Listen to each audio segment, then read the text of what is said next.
Hello everyone, welcome back to Crack Grade B. Welcome back to part 3 of Ministry of Finance schemes, right?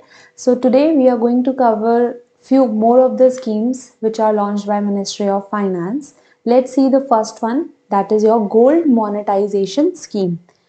Now, why this particular scheme has been introduced, please understand the purpose. So, just please understand the basic what you can say concept behind this, because after this particular scheme you will see another scheme named as sovereign gold bond scheme. So that is a different thing and this is a different thing, so please understand the difference very well.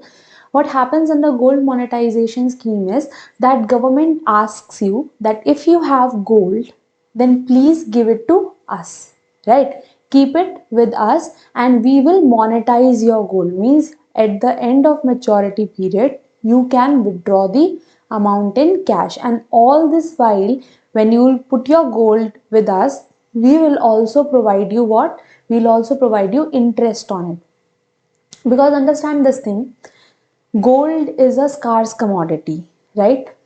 Mostly we do not have that much production of gold in India. We import it. So when we import from outside, our foreign currency, precious foreign deposits go in order to purchase this, in order to import this. So government wants to limit the imports of non-essential item like petrol or the crude oil is an essential thing, right?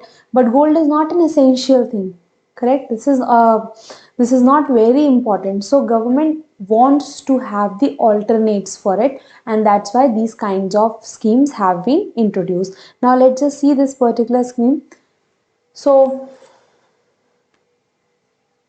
this scheme will replace the existing gold deposit scheme which was launched in 1999. However, the deposits outstanding under the gold deposit scheme will be allowed to run till maturity unless these are withdrawn by the depositors. So this particular gold monetization scheme was launched in 2015. The objective was what?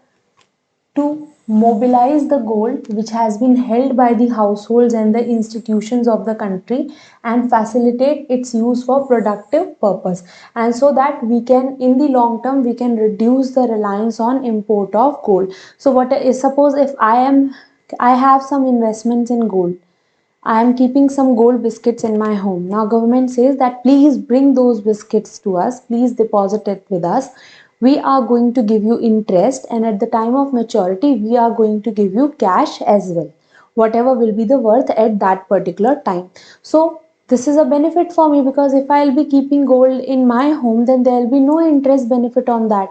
Correct. So it is beneficial for me as well, and it is beneficial for government as well, because government will have physical quantity of gold and it will not have to rely on the imports. Obviously imports have to be done, but the quantity of imports will be reduced, right?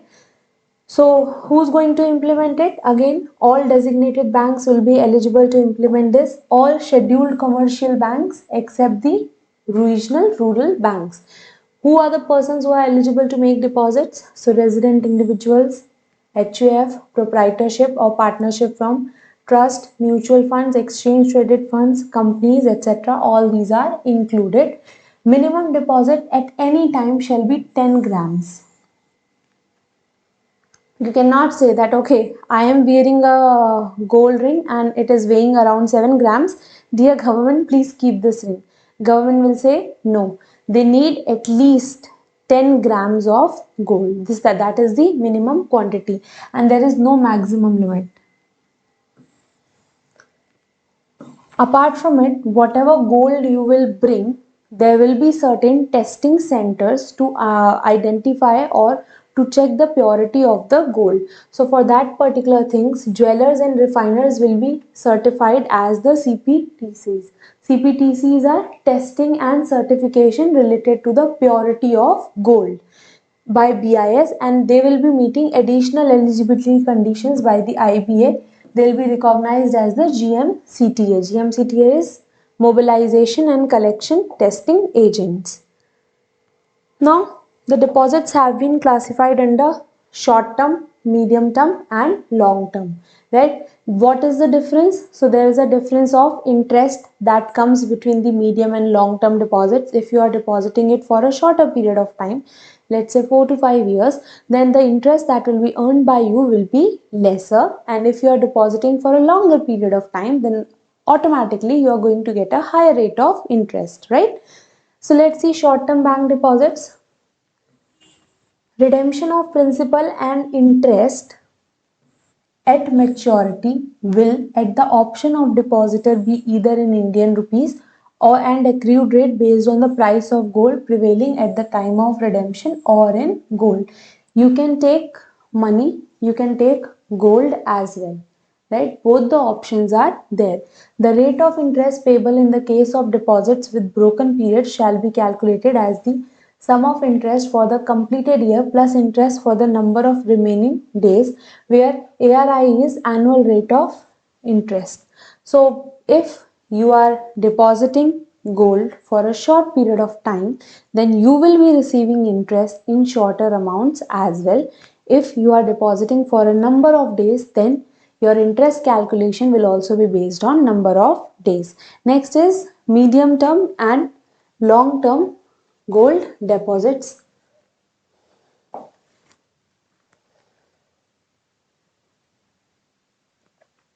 See, so rate of interest, I have already told you that there will be a difference that will come under your rate of interest. So RBI has decided this, that on medium term deposit 2.25% rate of interest will be given, and on long term deposits 2.5% will be given. Medium term can be made for 5 to 7 years and long term for 12 to 15 years. This will be decided by central government from time to time. Now there is a certain lock-in period. For medium term 3, for long term 5, means this is the lock-in period. This is the minimum time for which you have to keep the deposit intact. Between this time period you cannot withdraw. This is forbidden, right?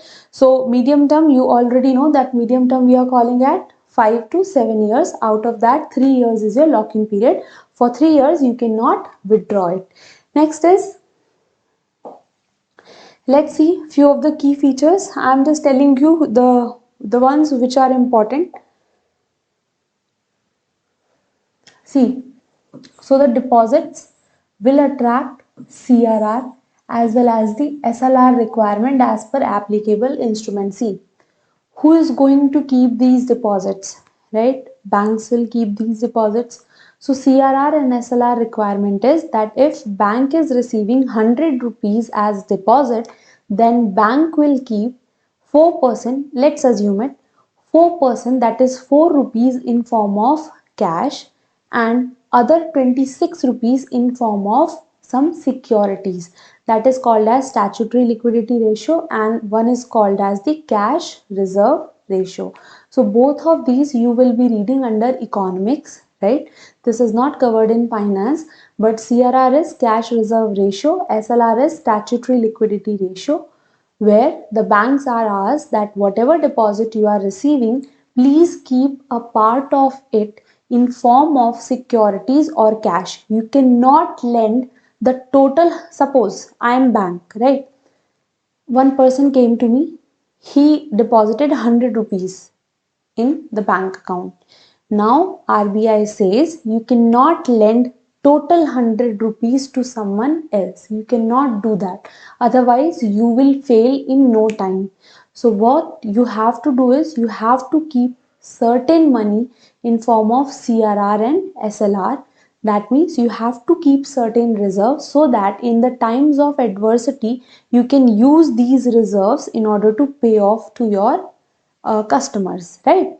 So this is the thing, that these deposits CRR and SLR will be applicable, and the gold which is kept by the bank will be considered as an eligible asset for SLR requirement. Now here I am assuming that you know the concept of CRR and SLR. This is a part of your economic subject, and if you do not know about it, then please tell us, or you can search about it, right? So this will serve as your homework. So please Try to search about CRR and SLR. What is the current percentage, because this keeps on changing. Next thing is you should be studying that what are the securities that are eligible to be considered in CRR and SLR.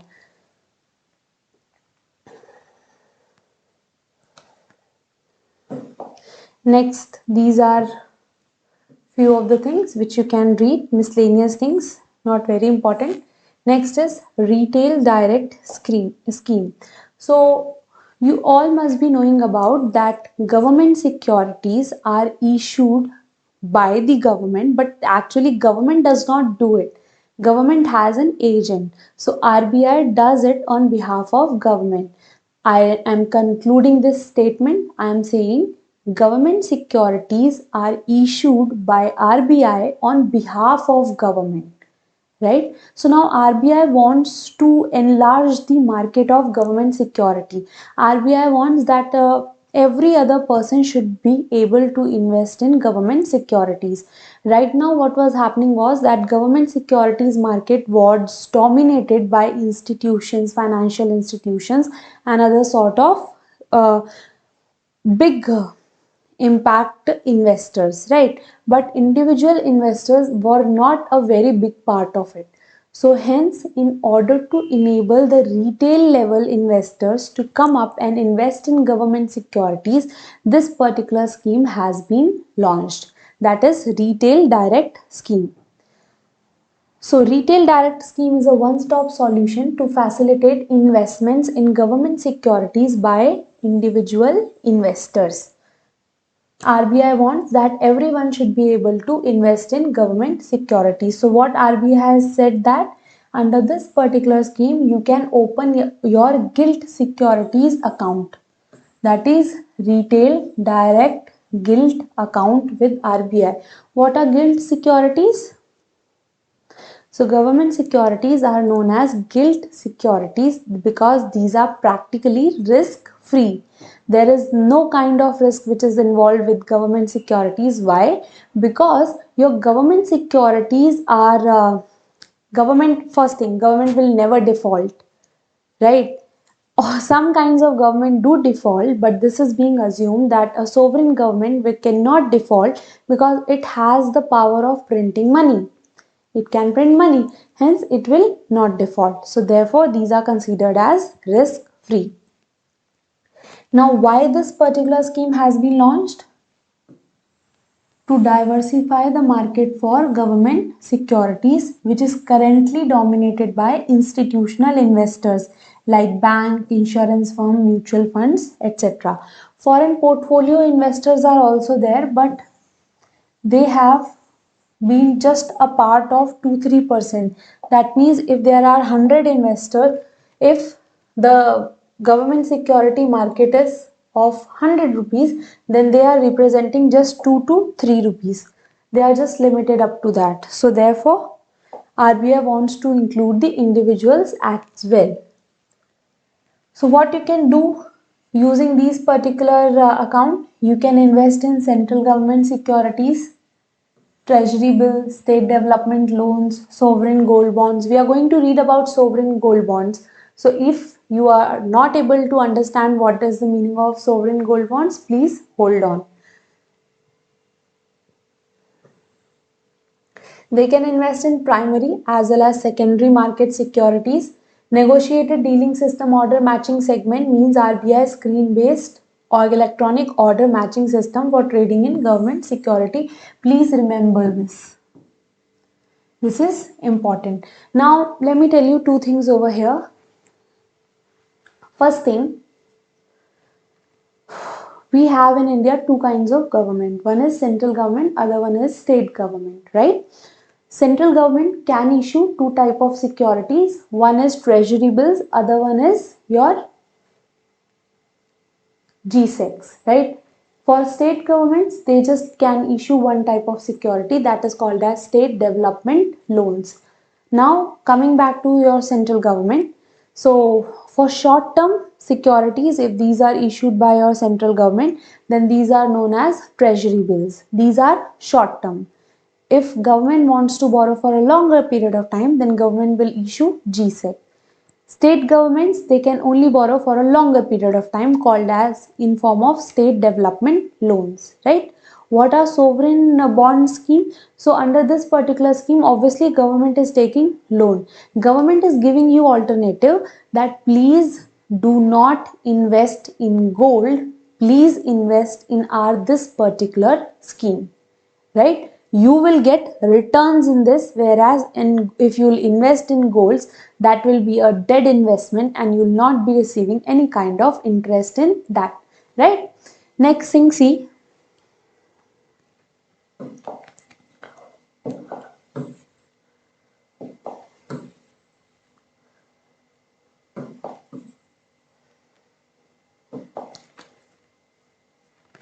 next thing, yeah, one more thing, primary market and secondary market. So when securities are being issued by RBI on behalf of government, right, that is called as primary issue. When these securities have once been sold by RBI, now I am an investor and I am purchasing this particular security from another investor, then that will be called as your secondary market, right? I hope that you must have seen my finance classes where I have already discussed in detail what is primary issue and what is secondary issue. So suppose when the car example is best one in it. So when you purchase car from the car company, that is a primary thing, right? But when you purchase a second hand car, you are purchasing car not for directly from Tata or Maruti, you are purchasing it from someone else, so that is a secondary issue, right? So this is the same thing which is applicable. Now what are the kinds of government securities which are eligible for investment? So treasury bills can be issued by central government. These are for short term. Government of India dated security called as government GSECs. These are for long term, issued by central government. State development loans. These are for long term, issued for state governments. Right? Who issues? RBI issues. Right? And next is sovereign gold bond. So we are going to read about it just after this. Next is what are the eligibility? Who is going to eligible? So if you are a retail investor, that means if you are a natural person, then you can open RDG account. What is required? A bank account, PAN number, any official document for know your customer purpose like your Aadhaar card, valid email ID, registered mobile number. Non-resident retail investor are also eligible under FEMA Act. Next is the documents which will be required: PAN, mobile number, email address, signature, bank account details, Aadhaar number, right? You can gift this particular security as well to someone else. Now, what are the advantages for retail investors when they invest in this? So, first thing is government securities are risk free. Next, they offer prospect of capital gains because there is an inverse relationship between bond price and interest rates. So there is a prospect of capital gains when interest rates moderates. However, one must be conscious of market risk. GSECs also have reasonable liquidity. See, liquidity. So these are just the various features or benefits of investing in government security. I know that if I have purchased the shares of Tata, they are quite liquid. Why? Because Tata is having a reputation in the market. In similar fashion, government is having a bigger reputation in the market. Who doesn't want a thing which is of government, right? So government securities are having these kind of advantages. They are liquid. They offer you capital gain. Means if today you have purchased it for 100 rupees, after let's say 6 months they will be of 120 rupees. So this is the capital gain, right? At the price which you have purchased, if you sell it at a higher price, that is your capital gain. Next is it helps to diversify the portfolio. Portfolio means, portfolio, understand this particular thing. This is for those students who are very new to the finance. So portfolio is a basket where you keep all kinds of investment in, right? There are two things. One is profit and the other one is risk. If you want higher profits, then you have to take higher amount of risk as well, right? Where risk is less, profit is also less. But in your basket, you should maintain a balance between profit and risk. You cannot invest in all those investments where there is a high risk and high profit. You cannot do so because otherwise you will go bankrupt. You have to maintain your portfolio in such a way so that your risk is also maintained within your capacity and you are earning a decent amount of profit as well. So investment in government securities lowers your risk content, right? And hence obviously they give a lesser profit, but it is also considered good. Why? Because the risk is less.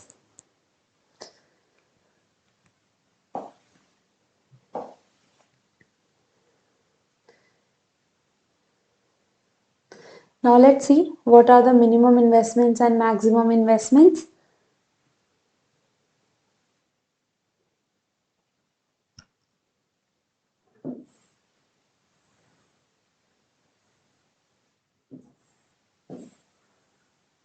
See, in treasury bills, minimum investment 10,000, GSEC 10,000, state development loan 10,000, and sovereign gold bonds 1 gram of gold. What was the minimum investment, minimum deposit under gold monetization scheme? It was 10 grams. Okay, please do not confuse. In gold monetization scheme, if I am an individual person, I am going to keep actual gold. I'm going to give actual gold to the bank. Then I'll say that please keep it under gold monetization scheme, and at the end of maturity, give me either the money or similar worth of gold, right? Under sovereign gold bond scheme, these are a alternative to gold. Government says please don't invest in gold, please come to us, we are going to issue bonds, give us the money and take back the money. Next thing is, what is the maximum investment? So please do not go on to it. This is wrong. This is maximum investment criteria. State development loan, what is the maximum investment? 1% of the face value of auction. In GSECs, 2 crore per security per auction. 2 crore of the up to 2 crore in terms of face value, not market value I'm talking about. There's a difference between face value and market value. So suppose a security has been priced at 100, but its market value is going up to 150 rupees. So I'm not talking about market value, I'm talking about the face value. And treasury bill, maximum 5% of the aggregate nominal amount of the issue. Now, next thing is, what are the periodicity? Means when does auction happens? When does RBI issues it or sells it? So treasury bills usually on Wednesdays, GSECs Fridays, loans, state development loans Tuesdays, and sovereign gold bonds are windows are announced by your RBI. Now we will understand about the sovereign gold bond scheme.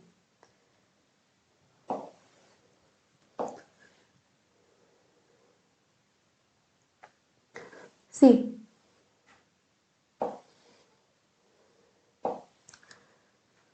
so sovereign gold bonds are the government securities denominated in grams of gold.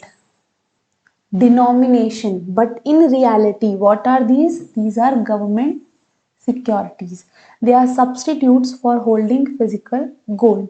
Investors have to pay the issue price in cash and bonds will be redeemed in cash on maturity. What was happening in gold monetization scheme?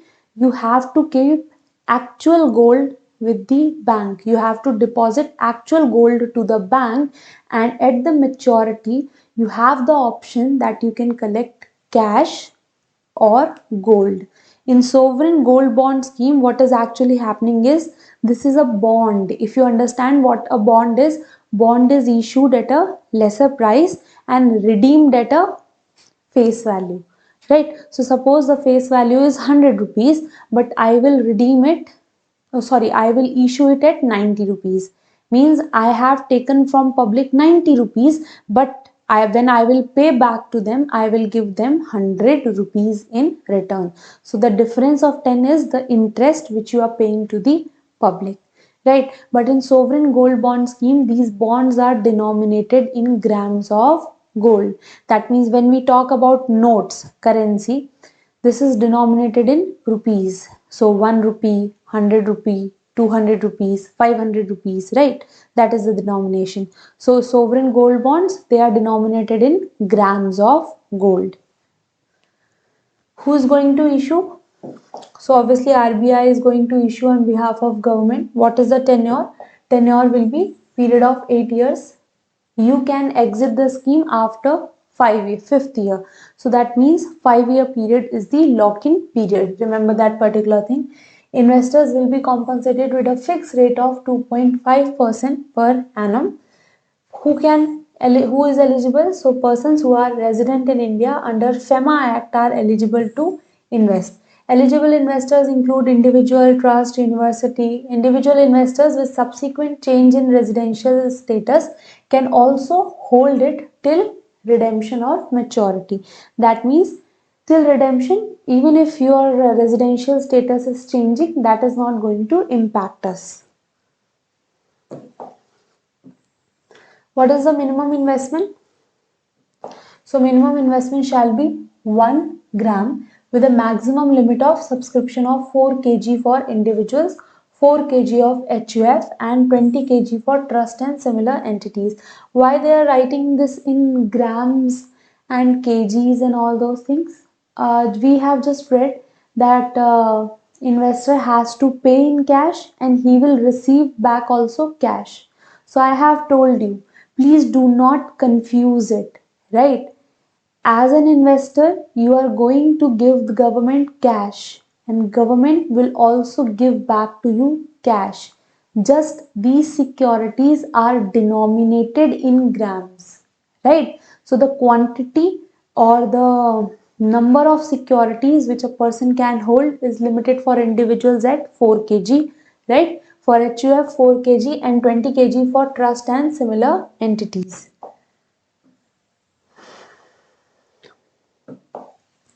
On maturity, these will be redeemed in Indian rupees and redemption price shall be based on simple average of closing price of gold in previous 3 business days, which has been published by Indian Bullion and Jewelers Association. That means, okay, now I have understood that what was ma'am saying, that was correct. There is nothing actual physical gold involved in here. They are just saying to the normal public that please do not invest in gold. Why do people invest in gold? Think about it. Number one, option to wear it. So that has no, what you can say, alternative. Number two option is that you do not see any other investment. You have invested in gold. You are thinking that okay, prices of gold will increase after some period of time. That's why you are making investment in it. Okay, after some period of time when the prices will increase, I will sell it and I will earn the income. So government is saying please do not buy gold. We have to import this gold. This is putting an extra pressure on you. If you want to invest, please invest in our sovereign gold bond scheme. Whenever maturity will happen, we are going to pay you the price of gold. In this particular scheme, what is the minimum? You can purchase even 1 gram of gold. And what is the limit for individual? I can purchase these securities up to 4 kg. That means after the end of 8 years, when I will go to the government and I will say that see, I have purchased your sovereign gold bond scheme for 4 kg. Now please pay me the price of gold multiplied by 4 kgs. Whatever is the price that has been published by your Indian Bullion Jewelers Association Limited, please take out the 3 days average, 3 business days average and multiply that price with 4 kgs of gold worth of security that I have already purchased and please pay me that. So I hope you have now understood it. Now, few other things.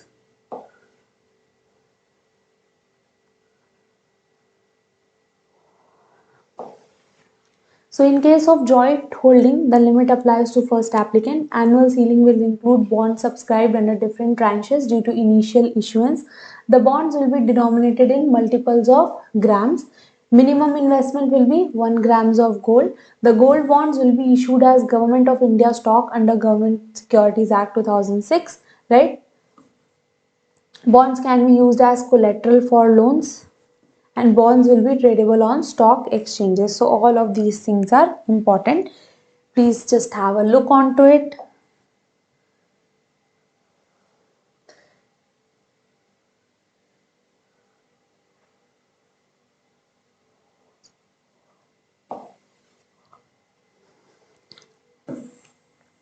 Next important thing is TDS.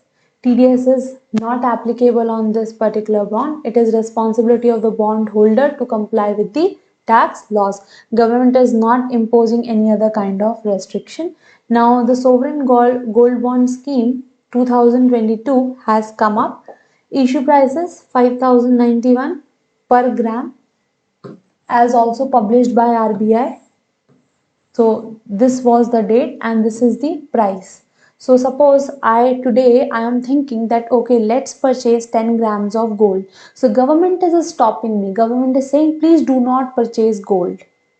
Please invest in our bonds, right? Here, if today I want to purchase 10 grams of gold, then I will have to buy 50,910 rupees worth of security, and at the end of maturity I will receive whatever will be the price of gold at that particular time multiplied by the quantity that I have purchased, right?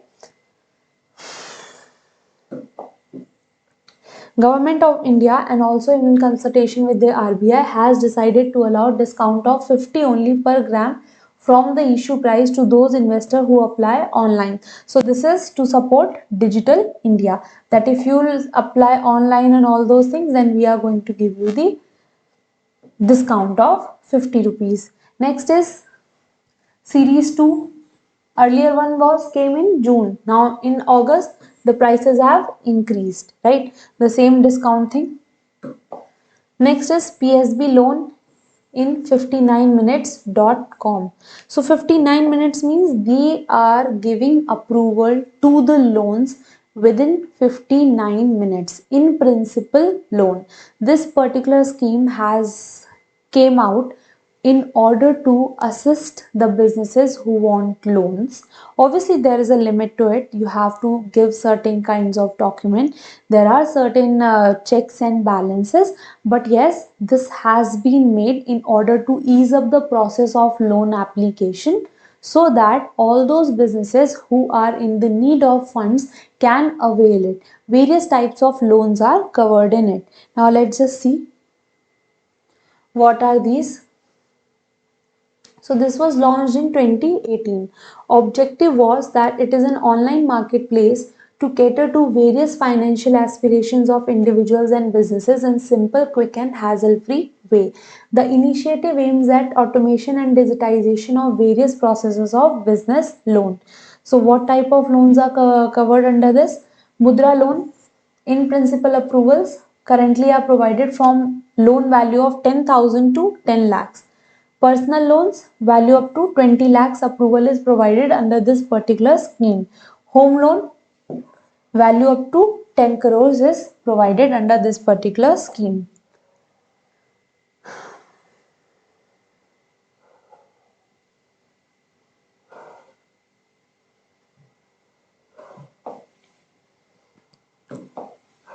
Next, see, auto loan in principle approvals are also provided for value up to 1 crore. Please remember these values. This particular platform is being used by 25 public and private sector banks and NBFCs. In the initiative reimagines and simplifies the overall process so that there is an ease of access to individuals and MSMEs. They can avail the loan at the ease. Next is your Pradhan Mantri Garib Kalyan Yojana. So our finance minister announced this 1.7 lakh crores relief package Pradhan Mantri Garib Kalyan Yojana, and this was very vital during the times of COVID. So this was an umbrella scheme. Under this particular scheme there were so many initiatives that were being taken. Food was provided, funds was provided to women, LPG cylinders were given, your elderlies were supported. So there were too many things under this particular scheme. See over here. Now, what were the components of the scheme? We are going to see one by one. First one is insurance scheme for health workers fighting for COVID-19. So all those public healthcare workers like Safai Karmchari, Asha worker, technicians, state government, central government employees, 50 lakh insurance cover was given to them for 90 days in case any health professional who was treating COVID-19 patient if he was impacted, right? Private healthcare providers for COVID-19 related responsibilities will also be covered subject to numbers indicated by Ministry of Health. If government has contacted any private facility that we need your help, and if employee of any such private facility was impacted due to COVID virus, then 50 lakh insurance was extended to that person as well. Then another component was PM Garib Kalyan Ann Yojana. So under this particular scheme, poor households were given the benefits from PDS. PDS is Public Distribution System. You must have seen the ration shops in your locality, right? So out of that, free 5 kg of wheat or rice per person per month was given. Free 1 kg of pulses was also given per family. Under PM Kisan, 6,000 rupees in total. This particular scheme was to give financial help to your farmers, right? Farmers family. Under this particular scheme, 6,000 rupees are being given to your farmers. I am telling you that this scheme is separate, but at the time of COVID, all these schemes have been merged under this particular umbrella scheme. So 2,000 rupees were transferred under PM Kisan. Next is cash transfers. So Manrega workers, their wages was hiked, right? And each worker was got 2,000 additional as well. Women workers who are covered under PM Ujjwala Yojana, that is your free LPG cylinder. They got free gas cylinders in the month of April to June. Means those period that were impacted by COVID virus. Women account holders under PM Jandhan. I have talked about it when we were discussing Jandhan Yojana. So all those account holders, women account holders whose accounts have been opened under PM Jandhan Yojana, they have got 500 rupees per month for the month of April to June, means 1500 rupees in total. Senior citizens, widows and divyangs, they also got 1000 per month during the period of April to June. Organizations with up to 100 employees, out of which 90% have wages less than 15,000 per month, contributory share of 12% to the PF, Provident Fund. So this particular amount you have to deposit, right? 12% is being deposited by the employee and 12% is being deposited by the employer. So employees and employer shares was to be deposited by the government for the month of April to June. All those entities where up to 100 employees are there and 90% is having a salary less than 15,000. Self-help groups, so their limit for collateral free loan raised to 20 lakhs from 10 lakhs, right? All those workers who were registered under Employee Provident Fund, they were given the non-refundable. If they want the funds, then they were allowed to withdraw 75% of 3 months wages, whichever is lower. For buildings and other construction workers under this particular act of 1996, all states and UTs to transfer funds in the account of construction workers through the direct benefit transfer mode, workers should be registered under this particular welfare funds to avail the benefits.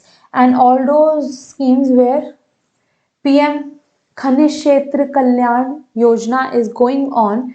So district mineral funds have been constituted there, and through these district all those mining areas, This particular scheme was for mining areas, PM Khanij Kalyan Kshetra Yojana.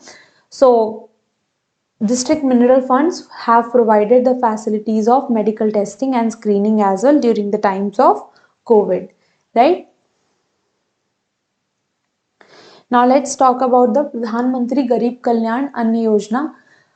So in pursuance of Union Cabinet has approved extension of PM Garib Kalyan Yojana for a further period of 3 months, that is October to December 2022. Benefits, again, poor and vulnerable section of people, they will get the benefit out of it. Under this, 5 kg of food grain is provided per person per month free of cost for all the beneficiaries who are covered under National Food Security Act through Antyodaya Anna Yojana and priority households. Right? What will be the financial implication? So government will bear 3.45 lakh crore and phase 6 44,000 crores. So overall expenditure has come up to 3.91 lakh crores for all the phases, means it has started from April 2020 and now we are in the 7th phase, right? So even in the 7th phase, this is the quantity of food grains which has been allocated. Not in that much detail, but you must be knowing that, okay, how many phases have been there. This have been extended till December as well. So hence this becomes important. It was an old scheme, but because of the extension, this becomes important for us. So next scheme is a bit lengthier one, so we'll keep this video till this point. Thank you so much for watching it, and if you like this, if you have understood the concept, then do not forget to hit the like button. Thank you so much.